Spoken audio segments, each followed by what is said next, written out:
สวัสดีครับกลับมาเจอกับผมอีกแล้วที่ช่อง Snack Boy Channel วันนี้จะไปตกปลาอีกแล้วแม่เฟซมาแต่เช้าเลยไปตกปลาไหมพ่อจะไปลงเรือกับเพื่อนก็เลยว่าไปดีกว่าวันนี้ไม่มีอะไรทำตอนแรกว่าจะทำงานบ้านเล็กๆน้อยๆแต่ก็ไม่เป็นไรตกปลาวันนี้ลมนิ่งอากาศดีก็เลยตัดสินใจไปกับเขาพวกเพื่อนพ่อเข้าไปก็ได้กันเยอะตัวใหญ่อยู่ครบคนเดี๋ยวดูครับว่าวันนี้เราจะเป็นยังไงบ้างฝีมือของเราจะหมานเหมือนพวกเขาไหม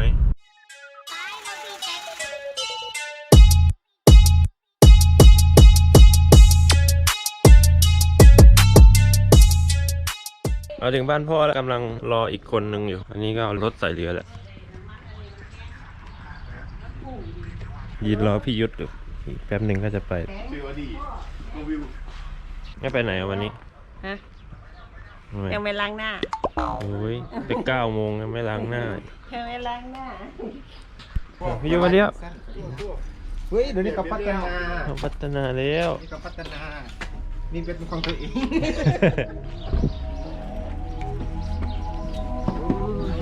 Let us get some, Joe. Let's get some, Joe. Let's get some, Joe. Let's get some.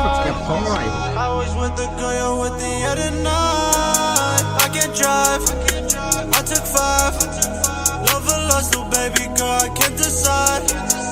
I just need the phantom with the suicide. Bitch, remember last year you were laughing, you can't hop inside. Scary nights. อากาศดีมากนะลมนิ่งตัวในเว็บดูแล้วน่าจะนิ่ง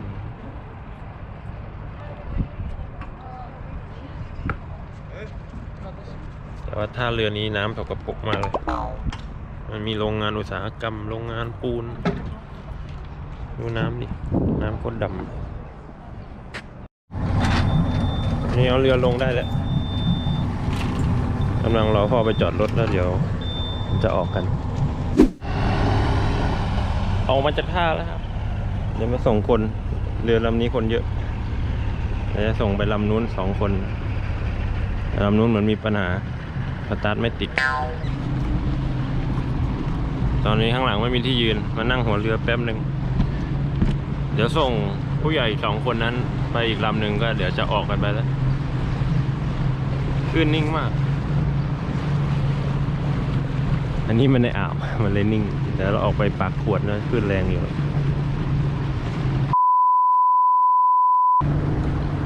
อันนี้กู้เรือที่ติดมาแล้วตื่นเต้นนิดนึงคือบ้านกว้างๆดิเรื่องคนละนะ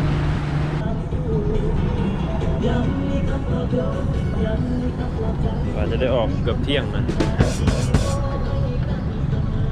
ลำโพงไม่พอ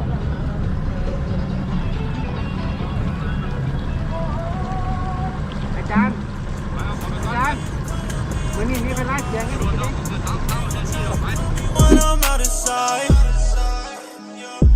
Homie got the fight, but you really try. Bitch, I hope you really feel it when I cross your mind. Gotta go and get it, check bitch ass, do or die. Cause I can't be living broke. We want all the smoke. Pass it to the right, I got no love for none of these hoes. I'm like, fuck the body shots, I'm aiming for his nose. I walked in the room, I looked at her and then she froze. She like, on you always find a way to do the most. Shawty, look into my eyes. Tell me what you see. Lately I've been lost and I don't fall with nobody. I got it. ถึงช่วงคอขวดแล้วครับตรงนี้มันจะเป็นเหมือนกับคอขวดที่น้ำมหาสมุทรไหลเข้ามาในอ่าวเล็กๆต้องชำนาญในการขับเรืออยู่นะไม่งั้นเรืออาจจะมีความได้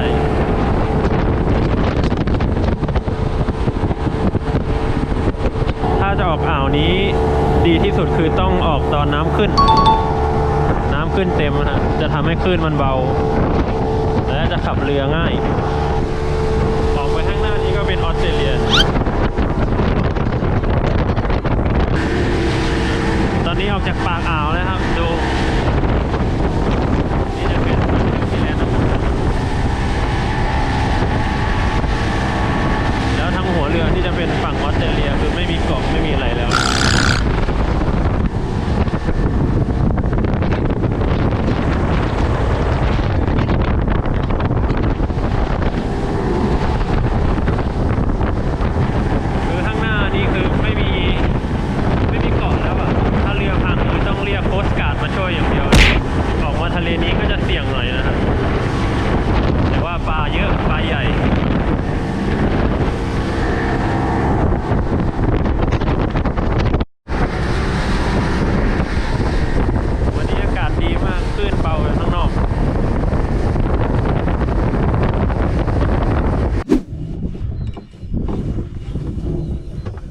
นี้ถึงที่หมายแล้ว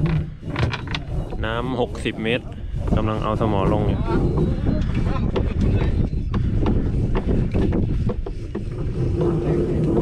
คลื่นเบาอากาศดีมากครับวันนี้ รอดูว่าจะได้ปลาเยอะแบบดูวิว มานะคนนะมาลูกมาเอาได้ครับ แป๊บนึงฮะยังไม่ถึงพื้นนะ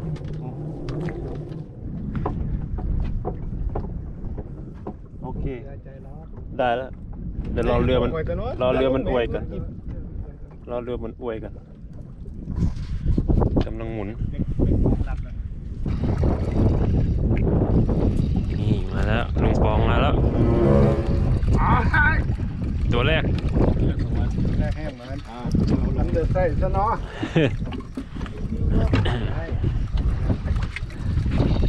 มาแล้วอันนี้ก็มาแล้ว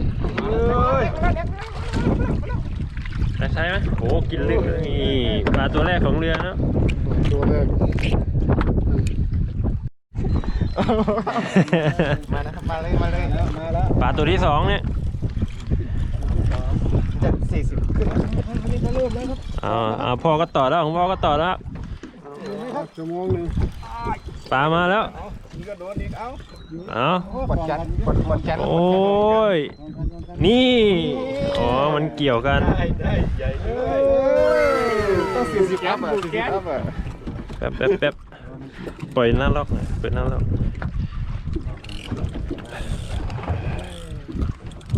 ลงได้ใช่ไหมโอ้ยเบ็ดเราก็ดีแล้วยงยุทธใช่ไหมอันนี้ก็ได้แล้วเห็นไหมเขาง่ายไหมเขากินนิดเดียวเขาไม่ได้กินลึกหรอก ปลา เขาไม่เป็นทางสแปรแล้วเขาทางใหญ่ นั่น ว้าว ตัวที่ 3มาแล้วครับ กงยังเตือนโอ้ยแข็งขึ้นน่ากลัวเลย โอ้ ตายเขาจะเป็น ตัวเล็กชูยั่วไม่ได้คิดว่าได้ยังไง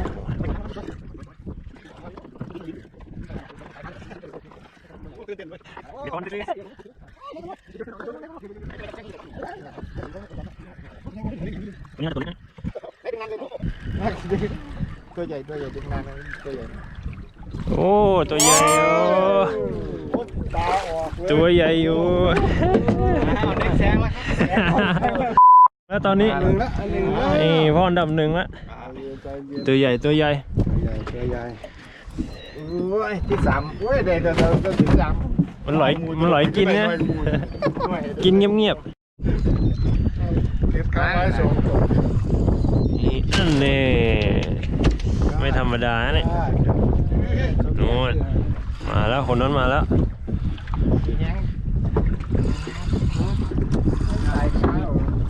ได้เปล่าได้ใกล้จะหลุดแล้ว แม่เขาตึมกันแท้โอ้ใหญ่สุดยกไหวไหมโอ้อันดับ 1อันดับ 1แล้วตอนนี้ เหมือนว่ามากันเบ็ดจุ่มน้ำเดี๋ยว เบ็ดใหม่เบ็ดมางานแรกนี่ ชื่ออะไรเราอ่ะว้าวอยู่แล้วอยู่ไหมล่ะ ไก่จะกันหน่อยเนี่ย อ๋ออยู่ไก่จะกันหน่อย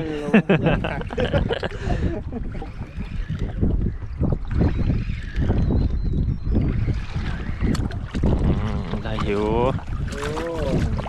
กินลึกอีกแล้วง่ายก็ป่าอยู่ โอ้ติดกันทุกคนเลยตอนนี้ ใครจะใหญ่สุด3คนนี้เลย มาเดี๋ยวจะดึงน้องกันมาเขาแล้วยุด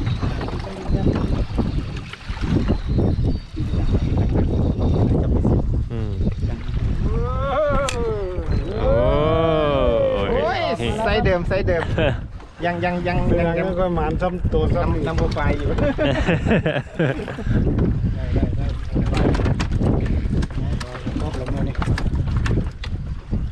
นัดวางไหนครับอยู่ครับผู้ใดซ่าเลยแม่ตัวใหญ่อ่ะได้ดึงแล้วตัวน้อยโอ้กูดักเขาเนี่ยเปื่อนเลยโอ้ตัวใหญ่แก้วนั่นน่ะ ทำชื่ออะไรครับวัดกัน นี่ โอ้ยสองโอ้สวยนะเตรียมตัวเตรียมสวิงโอ้เอาแค่นั้นเตรียมบิง โอ้ 8 กิโลพ่อว่า ได้ลง YouTube แล้วเนี่ยปิดนั่นหรอก ลง2 เทื่อเด้อวิ่ง6 ตัวแล้ว โอ้เตรียมแล้วเหรอเตรียมร้อนเหรอ เตรียมที่ซอยฟังเสียงรับงานหลอกไล่คนละวะโอ้รุ่นนี้เนี่ยวิระบบรุ่นนี้ธรรมดา โอ้มันยังไม่มาง่ายๆแล้ว ตัวค่าไว้2 ตัวกับคักกันแล้วโอ้โหยิงฟิตหรือเปล่า น่าจะใช่ ยิงฟิต ดึงไม่หยุดเลยนะ วิ่งแรงปะโอ้กันว่าสลามโมเมนต์สลามดึงซีโมเมนต์หรอก เวลามันจะดึงยาว อันนี้เป็นแรปเปอร์เหรอเลือกยิงฟิตเลย ยืดฝากถึง เล่นเบิ้ง ส่งมาที่พ่อเนี่ย นี่บ่อยากมึงรู้ นั่น แขกละไหลโอ้โหตายละ มันลั่นเลย อยู่บ่เนาะบ้านเนาะอยู่บ่อยู่แม่นบ่ ของเท้เลยเนี่ย ของแท้เลยเนี่ยโอ้โหนี่แม่นไม่เลียนเลยยิงฟิตอ่ะดึงจู่ๆลงนี่เอาซอยมันลุ้นด้วยกันลุ้นใจเย็นใจเย็นใจเย็น กิ้งฟิตไม่ต้องรีบ คิดว่าขี้ฟิตใจจดใจจ่อทุกคนครับชวนใจจดใจจ่อหมดเฮ้สิว่าคันเขาถามได้ยักตัวแล้วสิว่ายักตัวประเด็นนับ กลับแล้วสาวแล้ว เสาแล้วโอ้ตายแล้วมันจะว่าอยู่ต้องเอา โอ้มัน เอาดึงโอ้มันดึงลงไปได้ไหนปัดพี่ไม่รู้ว่ากล้องอยู่ระดับไหนคิดว่ากิ้งฟิต ไม่เป็นไรมันกว้างนี่เลนกว้าง อ๋อคิดว่ากิ้งฟิตโอ้โห แน่นอนแล้วแหละ 8 โลอ่ะโว้ยบัก10 กิโลน่ะ โอ้แล้วเรือลำนู้นก็มาเจอตอน จอดเอาไว้ก่อนพี่วัดฝากเรือดิเอาแล้วยึดจับกล้องยึดจับกล้องมาแล้ว จับกล้องไว้ระวังตกน้ำ มาเพื่อนมาตบเดี๋ยวชิงฟิตกลับแล้วครับสิกลับแล้วครบแล้วดึงอยู่นี่นะปัดเลยชิงฟิตฉลามได้ค่อยฉลามโง่เลยไม่เอาไปฉลามยังไงโอ้โหมันสู่เลยน่ะดึงปัดไปเลยอ่ะเนี่ยให้เปิดน้ำรอบไปเนี่ยเปิดน้ำรอบเด้อเปิดในคานปัดเลยเด้อของแท้เลยนี่เนี่ยขี้ฟิตแหละมันดึงจมลงกันก็บอกแนวมาก่อนล่ะหิวไหนสิ ยังไม่ขึ้นมาอีกหรอ ยังเลยพ่อไม่กล้าดึงกลัวมันขาดมันสู้นั่นมัน ต้องค่อยๆหมุนเรื่อยๆเพราะ เห็นเป็นอันไหน ถ้าจังหวะมันดึงเราก็เราอย่า เป็นยังไงบอกหมอสิอาการมันแบบดึงเราลงเรื่อยๆ อาการมันหน่วง มันหน่วงสแลปเปอร์ใหญ่ดิแน่นอนละสแลปเปอร์ใหญ่มาแล้วเหนื่อยแล้วเอาสัก10 โลนะถ้ามันสู้ก็ไม่ต้องสู้ สู้เอาน่าเชื่อเลยปลาสู้มันตอบสนองเลยสิงเลี้ยวไปเบื้องล้วนปลาคือค้อนไม้ขาดนะ กระโดดน้ำลงไปดู จิตใจขาดว้ายเอาข่าวมากินก่อนวะ มีคนหิว ปลาโอ้หิวข้าวเลยตายแน่ๆกินก่อนท่านแทบไม่เรียกกันได้นะแทบไม่เรียกกันนี้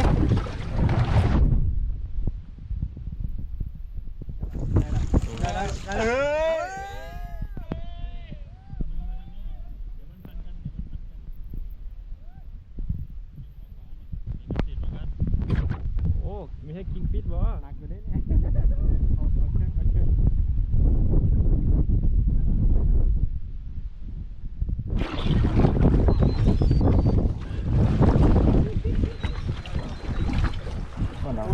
นี่คือแต่ยศเอามือขึ้นเก่งมาในเบียง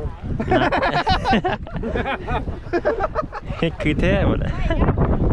เด้อของก็บ่ได้ก็บ่ได้น้อง ของแล้วของผมนี่ เป๊ะๆหรอ ดึง เป็นกล่อง ดึงมาเรื่อยๆดึงมาเรื่อยๆ ดึงรถ ดึงมาเรื่อยๆของพี่ยุทธโอ้คิงอีหลี นั่นได้ใส่แป๊บนึง จับหางบอกว่าคิงฟิตมันดึง คิงอีหลีหมดแหละตัดแล้วบ้านี้ พันกันขนาดนี้หลุดแล้วเด้อปลาหลุดแล้วมา มาแล้ว โอ้ เนี่ยถ่ายรูปให้น้อง นั่นแหละคนตกย่ายังไม่ได้ถ่ายแล้วนะคนตกได้ยังไม่ได้ถ่ายแล้วตั้งเอียงๆไงเอียงๆจะได้ตัวใหญ่ๆจะได้ตัวนี่ เดี๋ยวต้องกดกล่องเลยล่ะ อ้าวใช้มาเป็นบ่ อ๋อไอ้ยศเมื่อกี้ดึงตัวไหน ตัวนี้ล่ะ ตัวนี้แหละ เอาคือกัดกันมาทีเดียว มันไม่มีฟันเนี่ย เมียนนี่เนาะ ก้อยอันนี้ตัวคิงฟิตนะครับผมเพิ่งได้นะครับ สดๆเลย สดร้อนๆนังดิ้นเลยครับ นี่ โอ้สุดยอดครับ ได้ไซส์ ได้ไซส์ครับจากนิวซีแลนด์ครับผม นี่ได้ไซส์ไหมเนี่ย ลงเรือวันนี้ได้ไซส์ครับได้ไซส์75 เซน ประมาณ 80 ประมาณ80 เซน โอเค เอาอีกตัวนึงเอาอีกตัวต้องเอาอีกตัวนึงละ ต้องเอาอีกตัว ผัดกัน ได้แล้วนะครับ ใครได้ เขาได้แล้วอ่ะโอ้ยเขาได้เราดีใจโอเคครับ เราได้ When I'm out of sight, homie got the fight, but you really try. Bitch, I hope you really feel it when I cross your mind. Gotta go and get it, check, bitch, yeah, it's do or die. Cause I can't be living broke. We want all the smoke. Pass it to the right, I got no love for none of these hoes. I'm like, fuck the body shots, I'm aiming for his nose. I walked in the room, I looked at her and then she froze. She like, how you always find a way to do the most. I said, shawty, look into my eyes. Tell me what you see.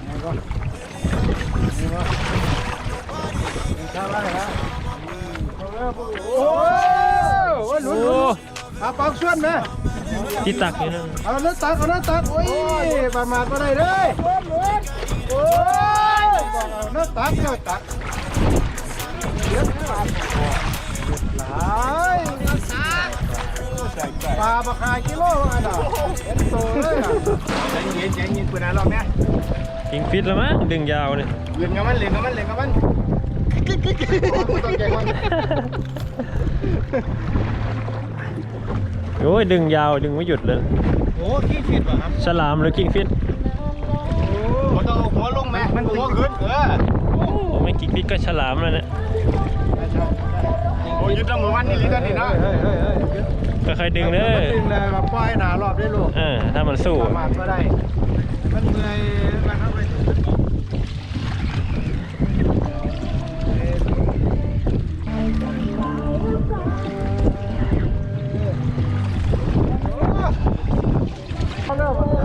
ตัวแหว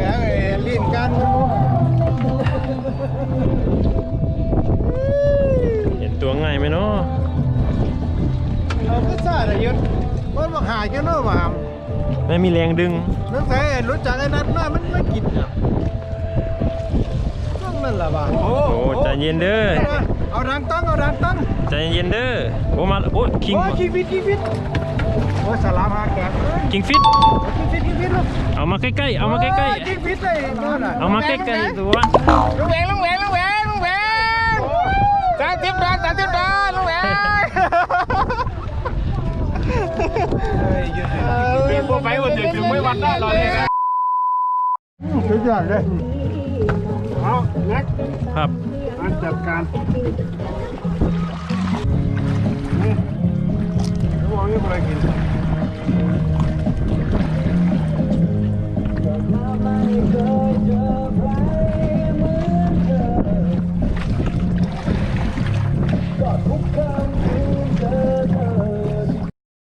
โอ้ปลาอะไรลูกปอม ปลาแหลม ปลาเหลี่ยม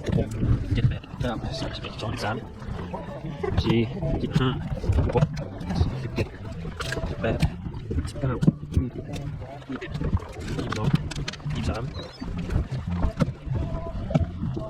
20 22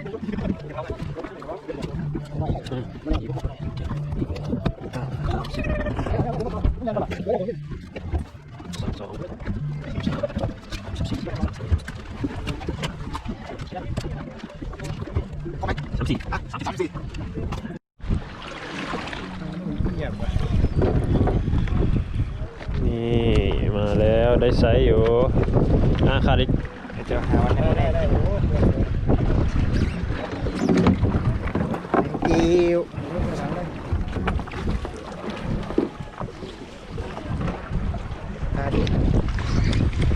นัดเราอีกนะเรียกว่าคำพูด สุดยอดเลยกลับแล้วได้ครบคนแล้วเตรียมถังเลยพี่ยุทธเขาจะเอาสมอขึ้นจะโชว์กล้ามแขนนี่ ดึงแป้งทุกวันสาวได้จับดึงสมอเรือขึ้นแรงเยอะนะเนี่ยต้องใส่โดบมานี่ไม่สุดก็อย่าทำ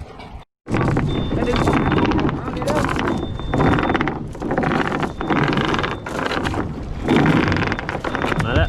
โอเคโอ้my god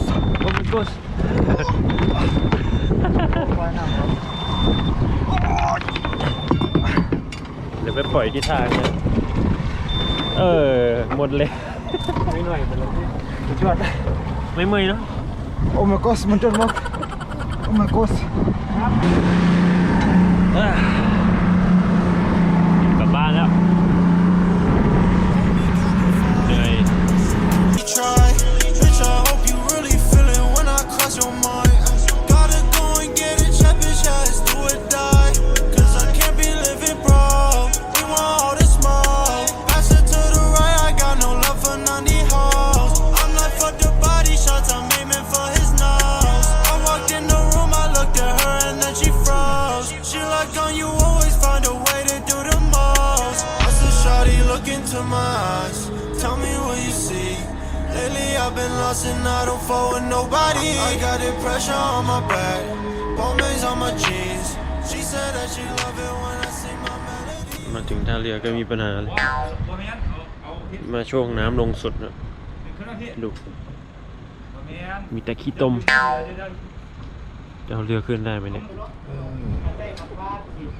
ถ้าไปท่าเรือประจำของเราตั้งแต่แรกก็ดีอยู่แล้ว เนี่ยมันพังเงี้ยเนี่ยมันพังเงี้ยฝุ่นตาย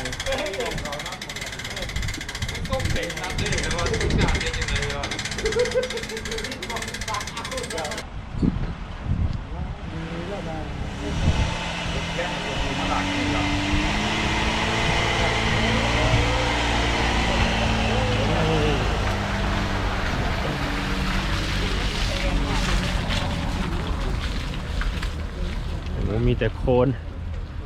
โอ้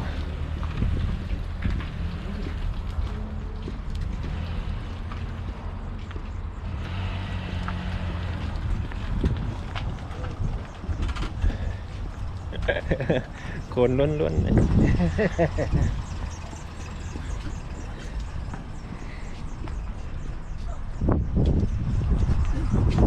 อุ้ยกลับบ้านแล้ว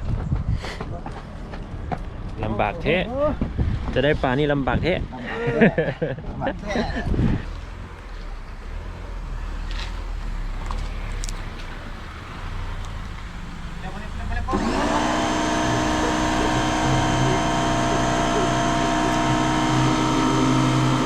ก็เดี๋ยวล้างเรือเสร็จแยกปลาเสร็จแล้วก็จะแยกย้ายกลับบ้านแล้วมันดึกแล้วคงไม่ได้ทำอะไรกินสวัสดีครับจำได้ป่ะตัวไหนที่ตกได้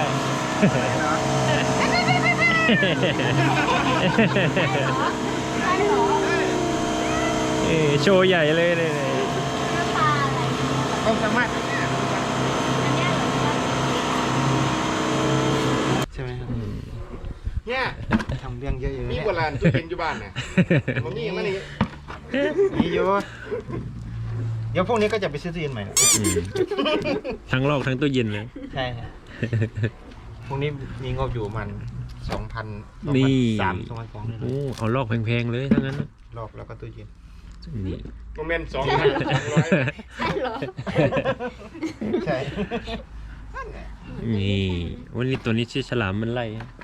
เนี่ย โอ้ย เนี่ย ปลาบาด ของลุงปอง จับผิดความรู้เลย ของลุงปองอะ นี่ไงกระลำมันกัด ที่ฉลามมันไล่ ฉลามกัดอยู่แล้ว ไม่งั้นไม่ได้เลยเด้ ก็สิตัวจอค้นอยู่ว่าลากเบสไปมัน ตอนนี้แยกย้ายกันกลับบ้านหมดแล้วก็จะเหลือแค่เพื่อนพ่อแล้วก็พี่ยุทธจะกินก้อยปลากันนิดนึงแล้วก็ซาชิมิกันหน่อยหนึ่งแล้วก็จะกลับบ้านกัน เหนื่อยอยู่วันนี้เหนื่อยตรงที่ต้องไปลากเรือรอเวลาอะไรสารพัดขี้โคลนบ้างแต่ก็สนุกดีครับเป็นประสบการณ์ของชีวิตไปเรื่อยๆก็ถ้าชอบคลิปนี้ก็อย่าลืมกดไลค์กดแชร์กดซับกันให้ด้วยนะครับใครที่เป็นกำลังใจให้ก็ขอบคุณมากแล้วไว้เจอกันคลิปหน้าครับ